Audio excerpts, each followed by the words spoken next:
Kita biasanya kalau mau tidur suka scroll sosmed biar lebih cepat tidurnya. Seperti musik pengantar tidur. Sebenarnya ini ada kaitannya sama kejiwaan. Jiwa kita butuh ilmu. Makanannya itu adalah ilmu. Tanpa kita sadari, scroll kita itu artinya lagi ngasih nutrisi, lagi ngasih makanan ke jiwa kita. Karena di dalam jiwa itu ada pikiran bawah sadar yang kemudian terkait dengan pikiran sadar, maka kegiatan scroll tadi juga akan direkam oleh pikiran bawah sadar. Tayangannya direkam, kegiatan scroll sebelum tidurnya juga direkam. Dan dianggap sebagai sebuah hal yang benar-benar dibutuhin sama orang ini. Itu kalau kita rutin tiap malam melakukan hal itu ya. Maka perhatikan ketika kita terakhir mulai tertidur, scrollan kita yang terakhir topiknya jatuh di topik apa.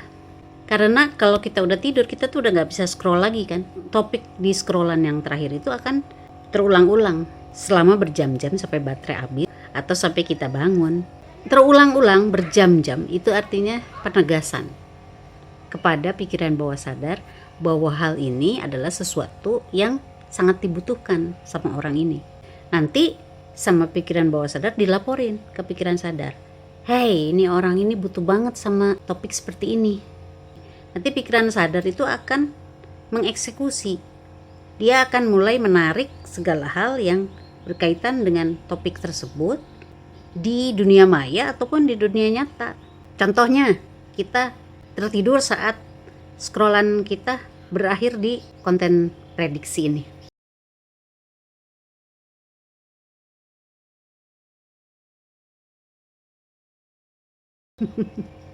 Maka ke depannya kita akan sangat mudah menemukan video serupa atau jadinya ingat terus sama mereka. Atau yang I'm addicted to gitu ya. Itu kan jadi lucu-lucuan. Maka nutrisi jiwa yang akan kita dapatkan akan ada di seputar itu. Ya kita suka scroll juga yang lain kan. Topiknya macam-macam. Kita kadang lakukan scroll itu pada saat istirahat makan siang atau saat santai. Cuman yang efeknya terasa lebih keras itu ketika kita sedang clear terus tidur itu. Karena clear terus tidur itu adalah posisi di mana kita lagi masuk gelombang theta. Gelombang yang paling pas buat install program baru. Coba yang kita install sesuatu hal yang worthy, itu kan lebih keren. Ini contoh, misalnya kita seringnya scroll soal gosip. Secara kinerja pikiran bawah sadar, maka dia akan menjadi sebuah tujuan. Dia akan mencari hal-hal yang serupa. Menjadi karakter, ya setidaknya dia akan berubah lebih menjadi kepoan sama urusan orang lain, baik di sosmed maupun di dunia nyata. Dewi Persik kapan ya sidangnya sama King Saiful Jamil? Terus Loli gimana nasibnya ya? Kan dia udah gak dibiayain sama Nikita Mirzani. Terus si Lesti tuh sama Bilar, gimana keadaannya sekarang ya, baik-baik aja atau gimana ya? Nah itu kan gosip tuh, jadi ngurusin yang gak perlu diurusin. Maka harus seperti Kepo Channel yang kepo kepada kesehatan dan ilmu pengetahuan, gak kepo sama urusan orang. Anjay. Nah sekarang coba lihat kebiasaan scroll gosip ini ketika dimasukkan ke dunia sosialisasi.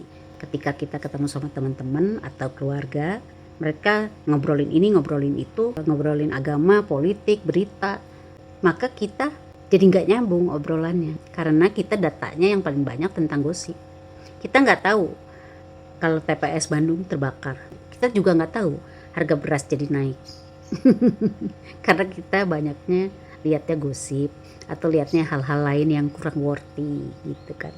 Ini hanya contoh, cuman untuk menunjukkan bagaimana kinerja dari pikiran sadar dan bawah sadar terhadap konten gosip yang sering kita lihat, dan juga nunjukin bagaimana efek nutrisi kejiwaan yang didapatkan ketika dimasukkan ke dunia nyata atau sosialisasi di dunia nyata.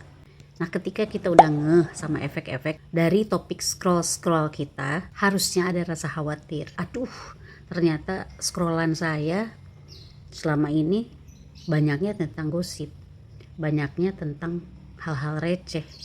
atau banyak nge-scroll soal pornografi atau film-film sadis. Nah, itu mau jadi apa nanti? Tujuannya mau kemana? Karakternya nanti kebentuknya seperti apa? Mending kalau kita ada imbangannya. Suka nonton yang receh, tapi 80% kita nontonnya hal-hal yang worthy. Nah, itu balancing. It's okay, masih bagus.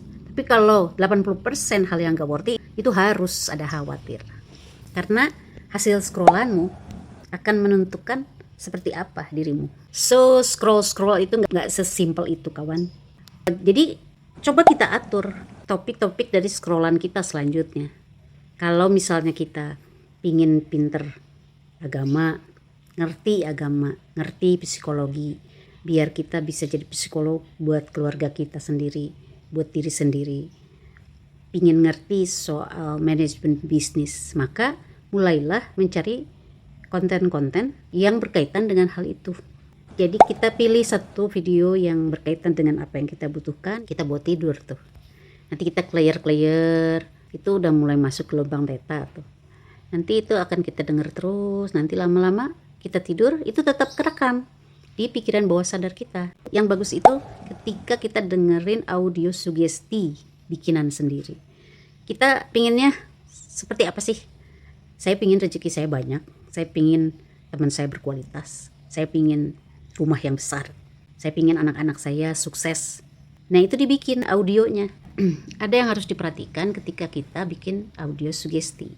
Yang pertama, karena audio sugesti itu kaitannya sama pikiran bawah sadar, ada beberapa kata yang gak boleh kita ucapin, yaitu kata-kata pengharapan seperti semoga atau ingin. Saya ingin jadi orang kaya, saya ingin keluarga saya sukses, saya ingin rezeki saya banyak. Kenapa gak boleh? Karena pikiran bawah sadar kita nanti akan fokusnya ke kata-kata ingin dan semoganya itu. Jadi dia nanti mainnya di harapan, bukan akan menjadi kenyataan. Nah, kalau saya bikin audio sugesti itu, karena di agama saya kalau kita bikin pernyataan itu harus disertai kata insya Allah.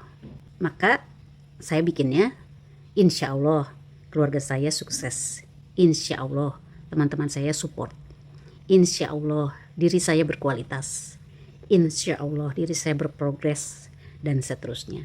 Poin berikutnya yang harus diperhatikan adalah kita suaranya harus pas. Jangan terlalu keras juga, jangan terlalu pelan. Jangan terlalu cepat, jangan terlalu lambat. Poin yang ketiga adalah kita harus tahu kita tipenya tidurnya cepat apa lambat.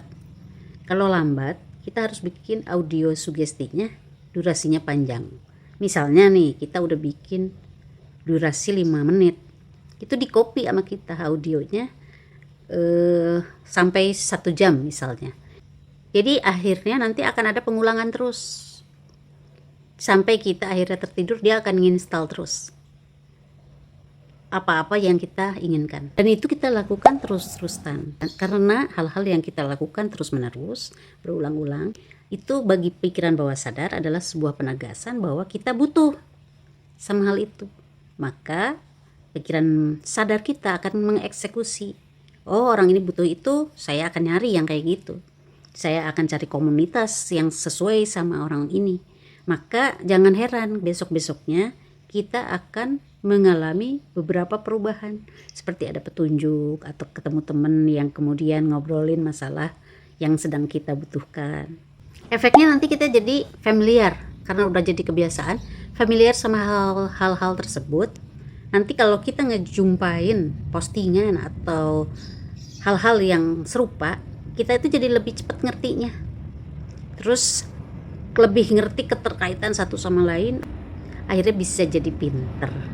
Jadi nanti scrollan kita sebelum tidur atau saat santai itu lebih punya nilai. Jadi nutrisi jiwa kita berupa ilmu lebih worthy, lebih membaguskan kita, lebih mempositifkan kita, membuat kita jadi lebih berkembang. Ingat satu hal, scrollanmu menentukan akan seperti apa dirimu. Kepo Channel.